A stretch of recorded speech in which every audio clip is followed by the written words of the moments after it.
This is the tutorial for Lesson 3B. Please open the file named 03B Start. We're going to be using three tools in this lesson, and they are all located underneath the same place on the toolbar. You come down about 1.5 inches on your toolbar, you'll see something that looks like a Band-Aid. It has hidden tools, so if you hold that down, you'll see that you have four choices there. We're going to be using the top three. We're going to start with the one in the middle, the Healing Brush tool.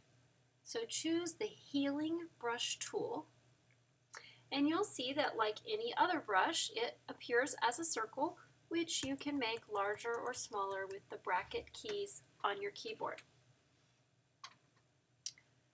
When I make extensive repairs to a photo, I usually want to duplicate the background layer in case I make a mistake. So I right-click, duplicate layer, name this one Working Layer, hide the background, and just work on my working layer. If the photo doesn't appear as large on your screen as you would like it to, you can hit Command plus to make it zoom in a little bit so you can see what you're doing a little bit better. Now the first thing we're going to do is use the regular Healing Brush tool, and the reason we're starting with that one is because you just learned how to use the clone stamp, and the Healing Brush works very much the same way. You will option click on an area you want to copy from, then move your brush and paint on the area you wish to copy to. The difference between the clone stamp and the Healing Brush is that the Healing Brush blends the copied material with the pixels that are already there where you're painting. If you think about what that means, you can see that the Healing Brush would not work on an area of the picture that was missing like we had in the last lesson. If you try to use the Healing Brush to cover up a missing piece, it's never going to look complete because it tries to blend and there's nothing there to blend it with, so you just end up with kind of a semi-transparent mess.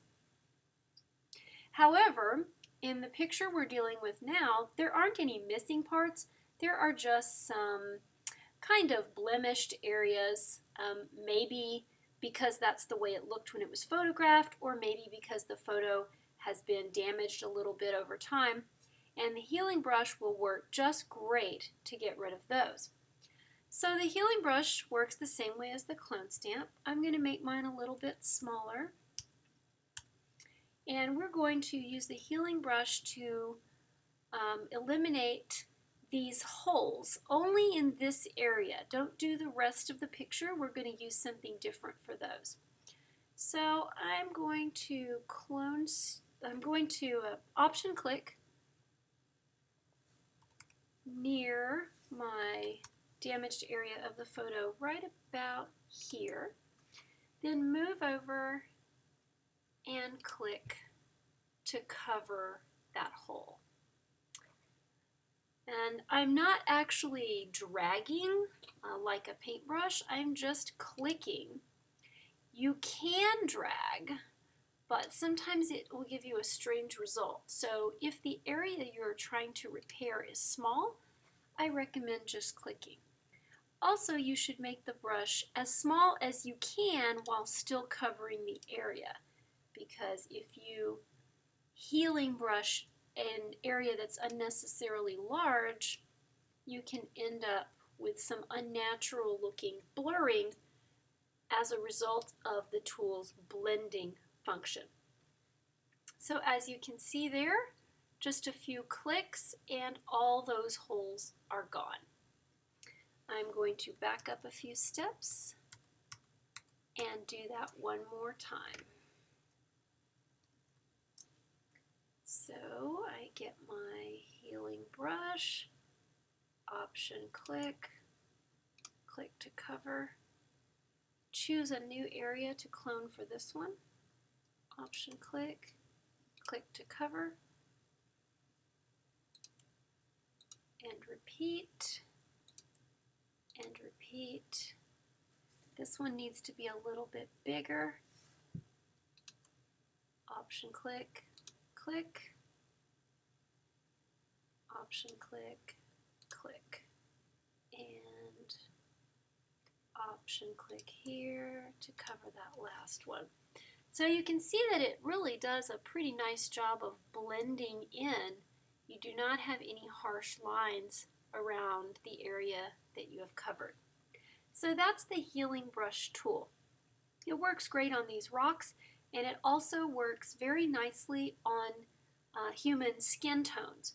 So if you're repairing a photo of a person and there's some damage on the part of the picture that features their skin, the healing brush can be a good tool to use there. The clone stamp would be too harsh. Okay, the next tool we're going to experiment with is the spot healing brush. So that's the top choice under the tool. And the difference between the healing brush and the spot healing brush is that with the spot healing brush, you do not option click. You do not choose an area from which to clone. All you do with the spot healing brush is center your brush over the damaged area, make it the correct size, and you just click.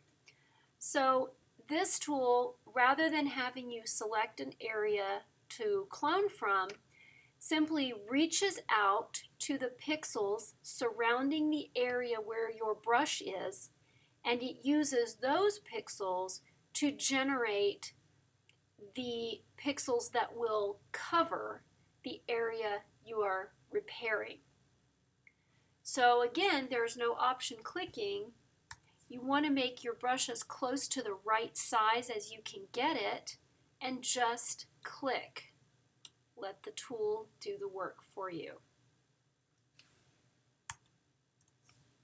In some smaller photo editing programs, you may see a similar tool to this, and sometimes they call it the retouching tool.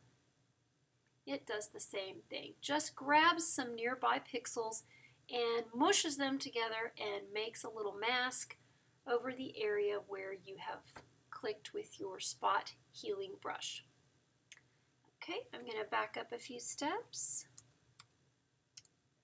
All right, so once again, with the spot healing brush, you want to make your brush about the same size, a little bit bigger than the area you wish to heal, and just click.